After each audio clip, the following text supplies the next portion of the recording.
Many people of color, Africans, Haitians, and many white people are really angry and upset about the reports of the President of the United States, Donald Trump, apparently calling our countries shitholes, and expressing that the U.S. would like a few less of us from these shithole countries into the good whole country that is the U.S. You see?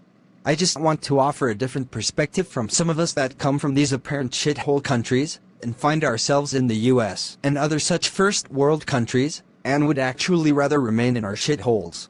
Guess what, guys? Many times, in many cases, it's not really our choice or preference to leave our shitholes. We would rather stay in our shitholes, because many times we come to these non-shitholes and are made to feel like shitholes so much that our shithole countries seem like paradise.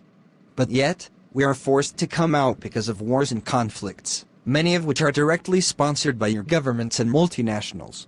Personally, my shithole country is called Rwanda. It is a very small shithole in the middle of that shithole continent called Africa. But guess what?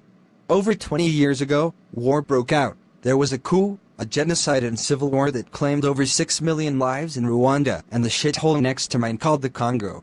I was forced to leave as a young child.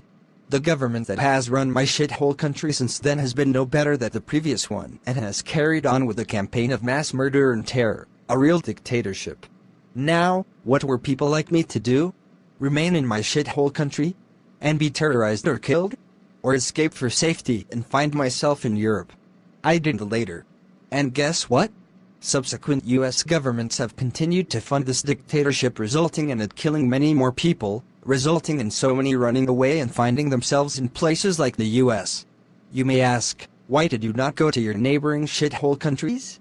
Well, the answer is simple. When you have a dictator chasing you across borders, wanting to exterminate you and your loved ones, you run as far as you can. If the North Pole wasn't so cold, we would be there. But then, you know us, Africans? We don't like those kinds of cold temperatures. Seriously though? We love our shithole countries, and furthermore, we are definitely not lazy. We might even be as hardworking as Norwegians. But, when you have bullets popping off everywhere around you, and you are facing the threat of death and torture at any time, trust me, you would run away too. That's why you have some people crossing dangerous seas on little dangerous boats and risking their lives. Yes, I know, some of them do it thinking that there is a better life in America and Europe, and those are what some call economic migrants. I can't really speak for them, as I am not one of them. But speaking as a refugee of war, many of us really do love our so-called shithole countries and terribly miss them, but we happen to be in America and Europe just so that we can afford to sleep and wake up safe, and stay alive. Even though many times we are made to feel like shitholes in your countries when we arrive, it is much better than being in our beloved shitholes. So in short, we sometimes choose to be treated like shitholes in your lovely countries, than to be murdered in our beloved shithole countries.